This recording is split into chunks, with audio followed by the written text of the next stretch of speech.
लोग कहते हैं कि नत्थू का सर इसलिए गंजा हुआ है कि वो हर वक्त सोचता रहता है। इस बयान में काफी सदाकत थी, क्योंकि सोचते वक्त नत्थू हमेशा सर खुजलाया करता है, क्योंकि उसके बाल बहुत खुरदरे और खुश्क हैं और तेल न मिलने के बायस बहुत खस्ता हो गए हैं। इसलिए बार बार खुजलाने से उसके सर का दरमियानी हिस्सा बालों से बिल्कुल बेनियाज हो गया है। अगर उसका सर हर रोज धोया जाता तो ये हिस्सा जरूर चमकता, मगर मैल की ज्यादती की वजह से उसकी हालत बिल्कुल उस तवे की सी हो गई है जिस पर हर रोज रोटियां पकाई जाएं, मगर उसे साफ न किया जाए। नत्थू भट्टे पर ईंटें बनाने का काम करता था। यही वजह है कि अक्सर अपने ख्यालात को कच्ची ईंटें समझता था और किसी पर फौरन ही जाहिर नहीं करता था।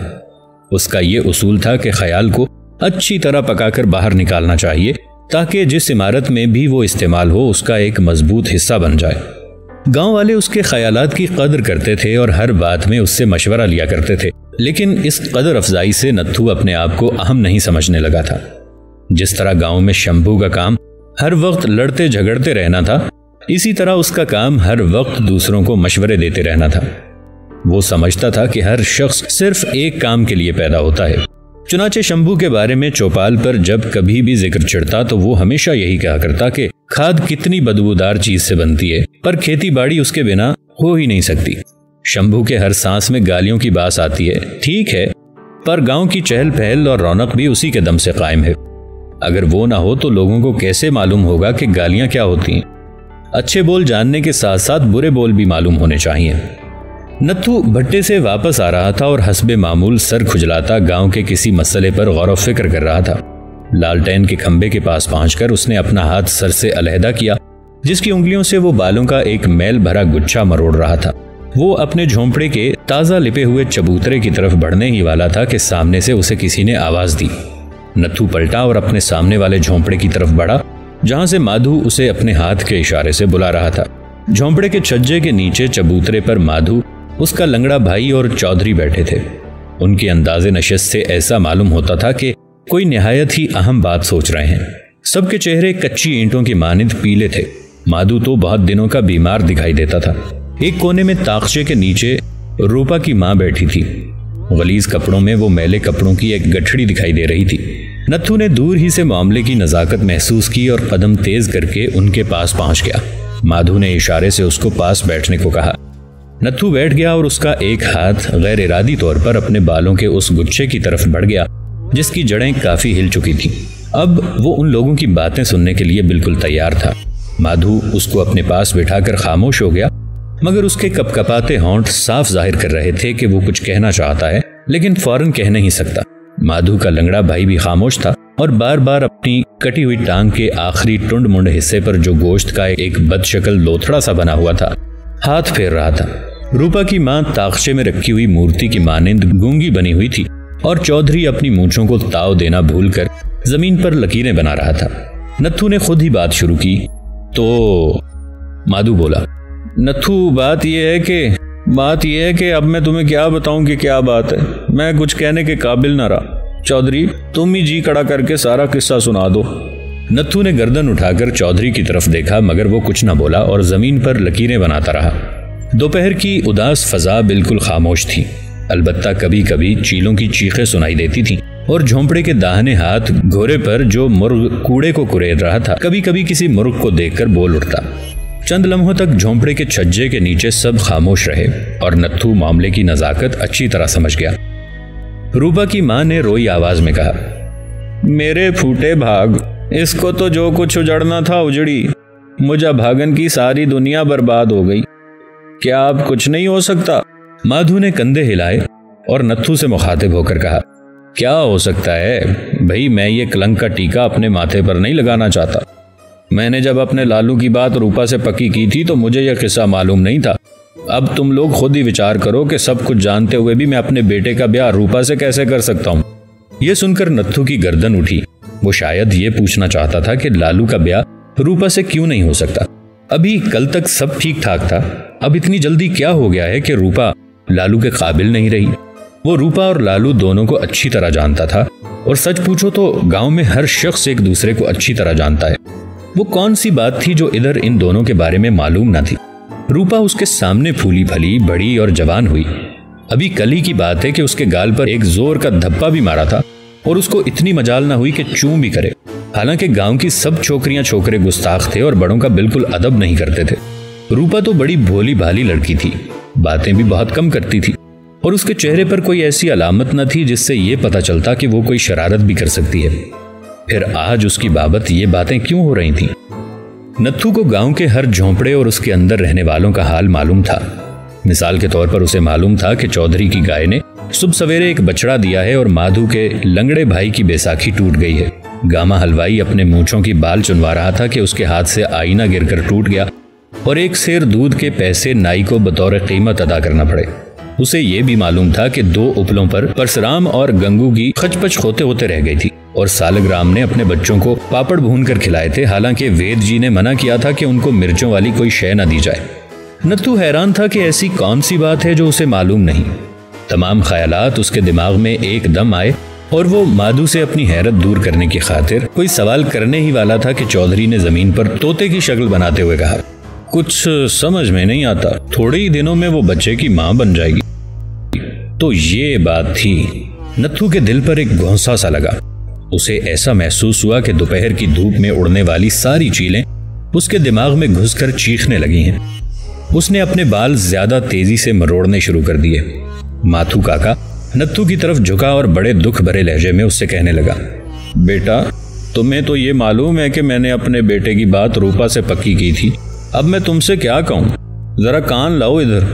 उसने होले से नत्थू के कान में कुछ कहा और फिर उसी लहजे में कहने लगा, कितनी शर्म की बात है, मैं तो कहीं का न रहा।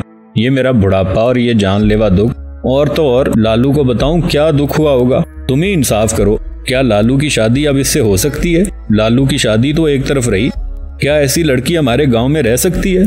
क्या इसके लिए हमारे यहाँ कोई जगह है? नत्थू ने सारे गांव पर एक तायराना नजर डाली और उसे ऐसी कोई जगह नजर न आई जहां रूपा अपने वालिद समेत रह सकती थी। अलबत्ता उसका एक झोंपड़ा था जिसमें वो चाहे किसी को भी रखता। पिछले बरस उसने कोड़ी को इसमें पनाह दी थी। हालांकि सारा गांव उसे रोक रहा था और उसे डरा रहा था कि देखो नत्थू, ये बीमारी बड़ी छूत वाली होती है, ऐसा ना हो कि कहीं तुम्हें चिमट जाए। लेकिन वो अपनी मर्जी का मालिक था। उसने वही कुछ किया जो उसके मन ने अच्छा समझा। कोड़ी उसके घर में पूरे 6 महीने रहकर मर गई, लेकिन उसे बीमारी बिल्कुल ना लगी। अगर गांव में रूपा के लिए कोई जगह ना रहे तो क्या इसका मतलब ये था कि उसे मारी मारी फिरने दिया जाए? हरगिज नहीं। नत्थू इस बात का कायल नहीं था कि दुखी पर और दुख लाद दिए जाएं। उसके झोंपड़े में हर वक्त उसके लिए जगह थी। वो 6 महीने तक उस कोड़ी की तीमारदारी कर सकता था और रूपा कोड़ी तो नहीं थी। ये सोचते हुए नत्थू का दिमाग एक गहरी बात सोचने लगा।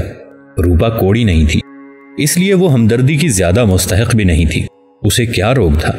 कुछ भी नहीं। जैसा कि ये लोग कह रहे थे, वो थोड़े ही दिनों में बच्चे की मां बनने वाली थी। पर यह भी कोई रोग है? और क्या मां बनना कोई पाप है? लड़की औरत बनना चाहती है और औरत मां। उसकी अपनी स्त्री मां बनने के लिए तड़प रही थी और वो खुद ये चाहता था कि वो जल्दी मां बन जाए।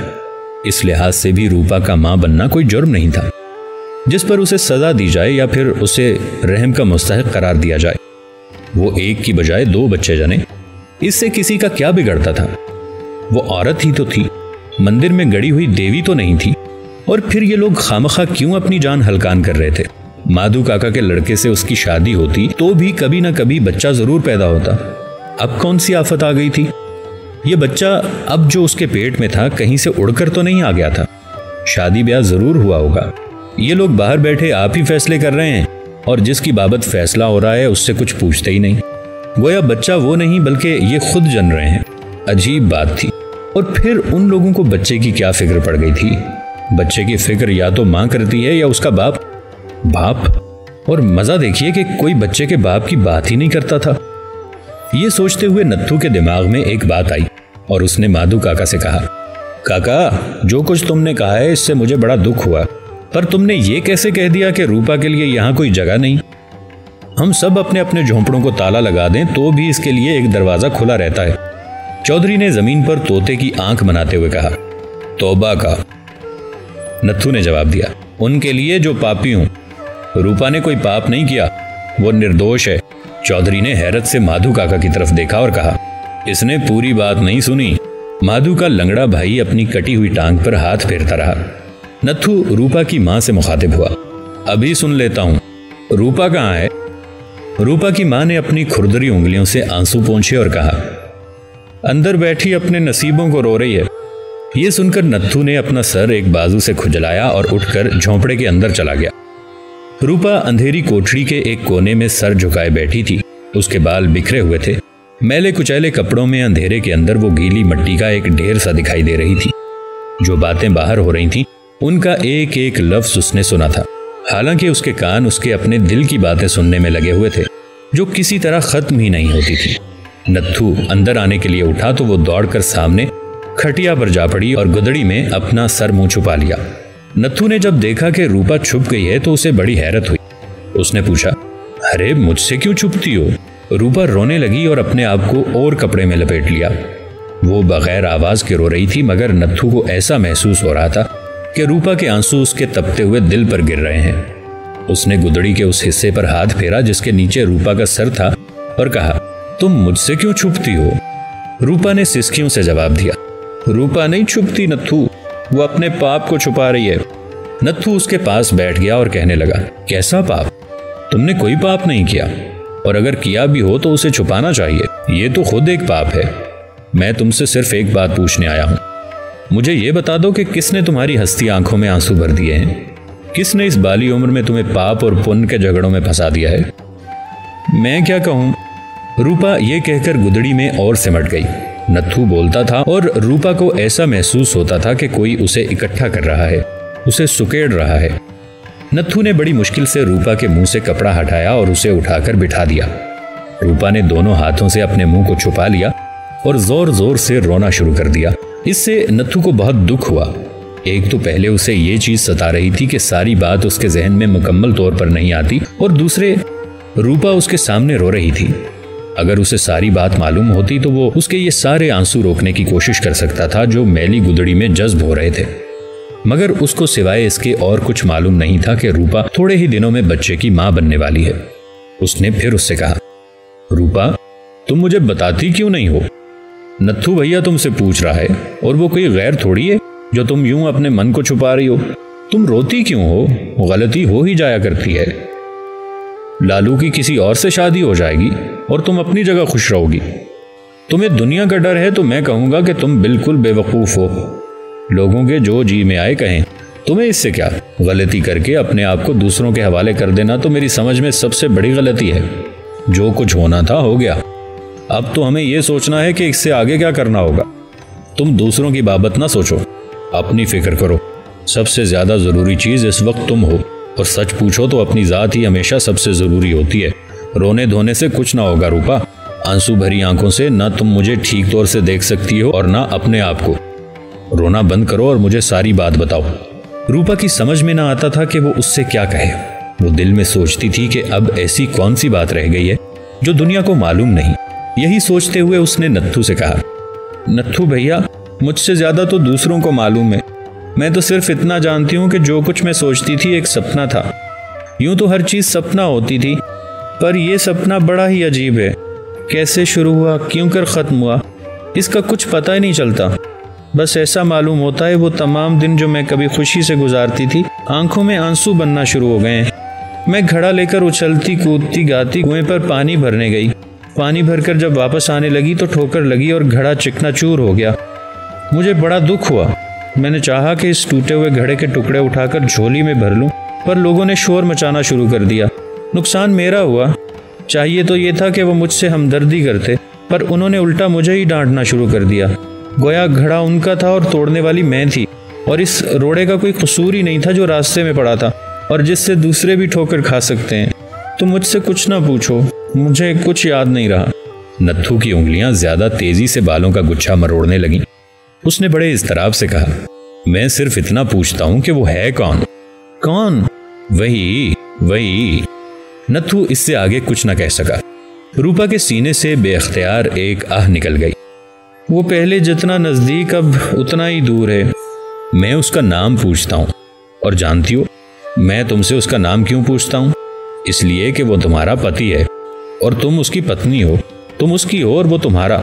ये नत्थू इसके आगे कुछ कहने ही वाला था कि रूपा ने दीवानावार उसके मुंह पर हाथ रख दिया और फटे हुए लहजे में कहा, होले होले बोलो नत्थू, होले होले बोलो। कहीं वो जो मेरे हृदय में नया जीव है ना सुन ले कि उसकी माँ पापन है। नत्थू, इसी डर के मारे तो मैं ये सोचती नहीं, ज्यादा गम नहीं करती कि इसको कुछ मालूम ना हो, पर बैठे बैठे कभी मेरे मन में आता है कि मैं डूब मरूं, अपना गला घोंट लूं या जहर खा के मर जाऊं। नत्थू ने उठकर टहलना शुरू कर दिया। वो सोच रहा था कि 1-2 सेकंड गौर करने के बाद उसने कहा, कभी नहीं, कभी नहीं, मैं तुम्हें मरने नहीं दूंगा। तुम क्यों मरो? यूं तो मौत से छुटकारा नहीं, सबको एक दिन मरना है, पर इसीलिए तो जीना भी जरूरी है। मैं कुछ लिखा पढ़ा नहीं हूं, मैं कोई पंडित नहीं, पर जो कुछ मैंने कहा है ठीक है, तुम मुझे उसका नाम बता दो।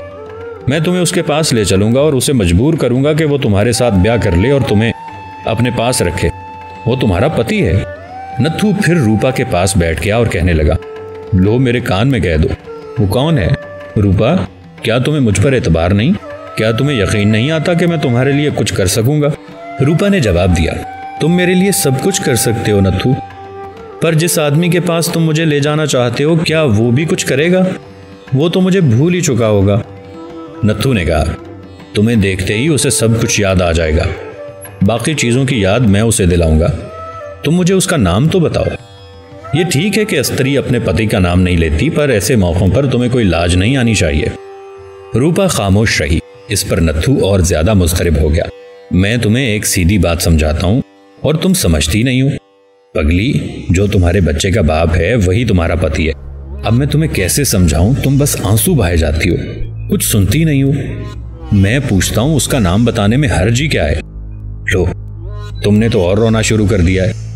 अच्छा भाई, मैं ज्यादा बातें नहीं करता, तुम ये बताओ कि वो है कौन? तुम मान लो मैं उसका कान पकड़कर सीधे रास्ते पर ले आऊंगा। रूपा ने सिसकियों में कहा, तुम बार बार पति ना कहो नत्थू।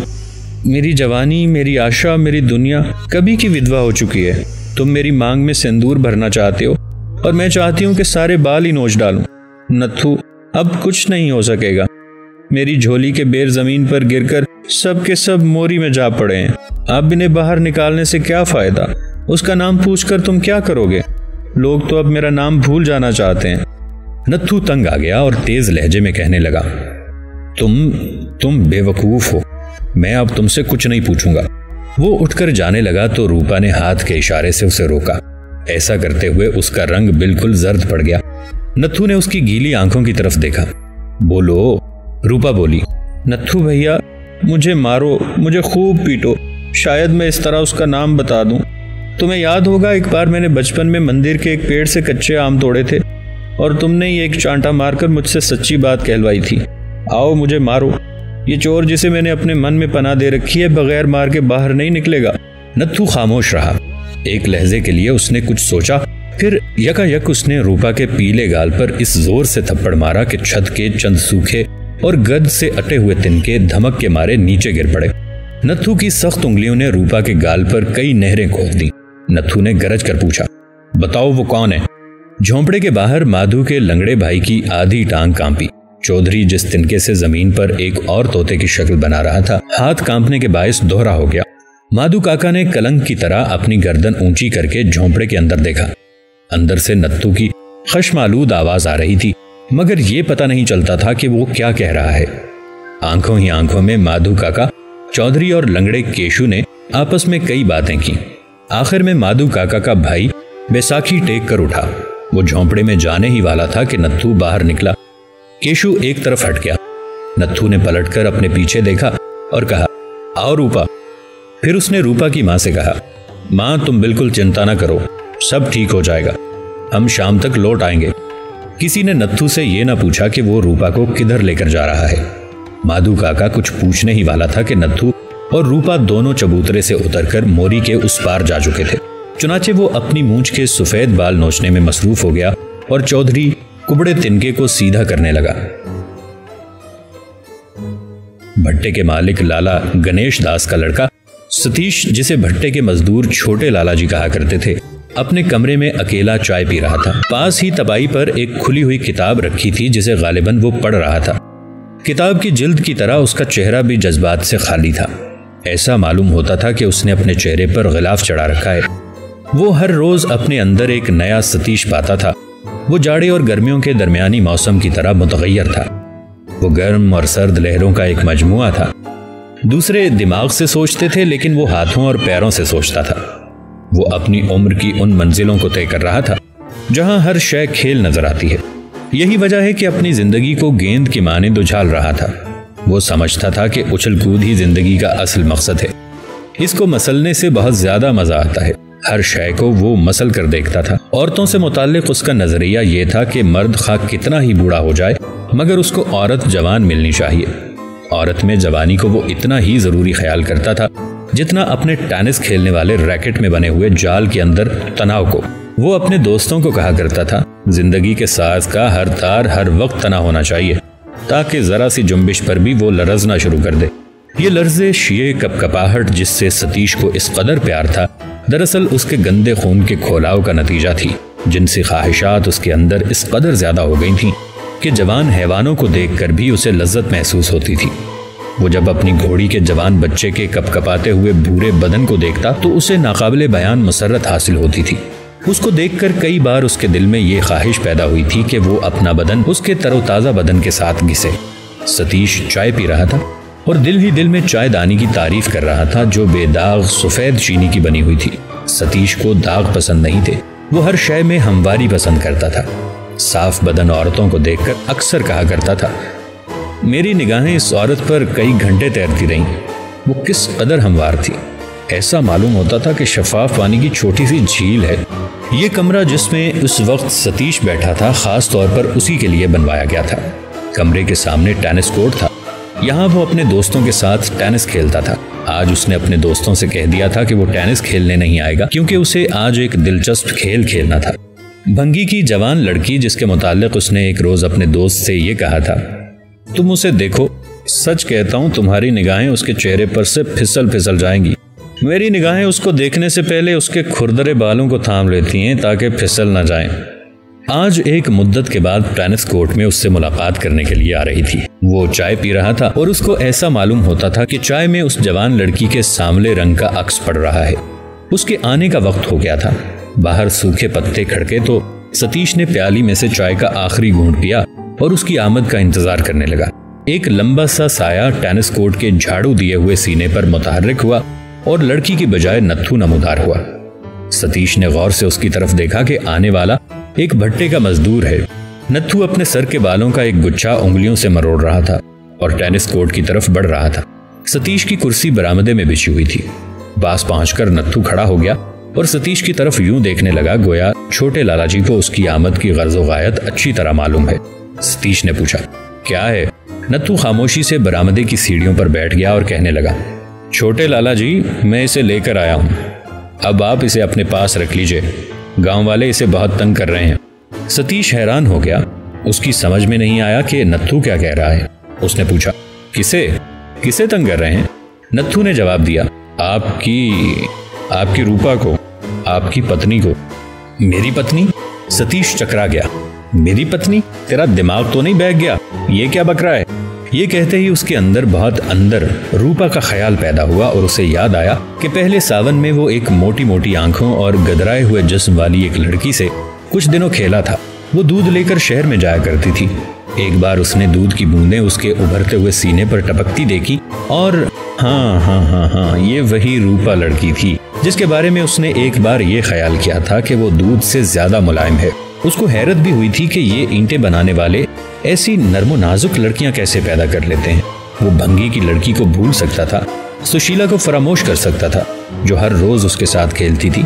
वो अस्पताल की नर्स को भूल सकता था जिसके सफेद कपड़ों का वो बहुत मोतरफ था, लेकिन वो रूपा को नहीं भूल सकता था। उसे अच्छी तरह याद था कि दूसरी या तीसरी मुलाकात पर जबकि रूपा ने अपना आप उसके हवाले कर दिया था तो उसकी एक बात पर उसे बहुत हंसी आती थी। रूपा ने उससे कहा था कि छोटे लाला जी, कल सुंदरी चमारन कह रही थी जल्दी जल्दी ब्याह कर ले रही, बड़ा मजा आता है। उसे क्या पता कि मैं ब्याह कर भी चुकी हूँ। मगर रूपा थी कहाँ? सतीश की हैवानी हिस्स उसका नाम सुनते ही बेदार हो गई थी।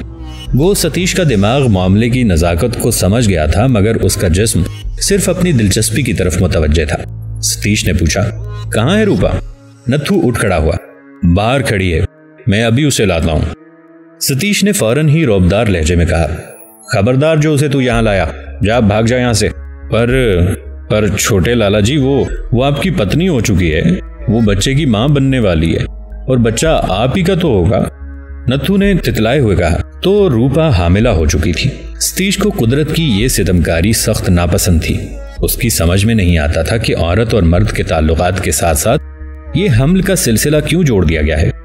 मर्द जब औरत की किसी खास खूबी का मोतरफ होता है तो उसकी सजा बच्चे की शक्ल में क्यों तरफेन को भुगतना पड़ती है। रूपा बच्चे के बगैर कितनी अच्छी थी और वो उस बच्चे के बगैर कितने अच्छे तरीके पर रूपा के साथ ताल्लुकात कायम रख सकता था।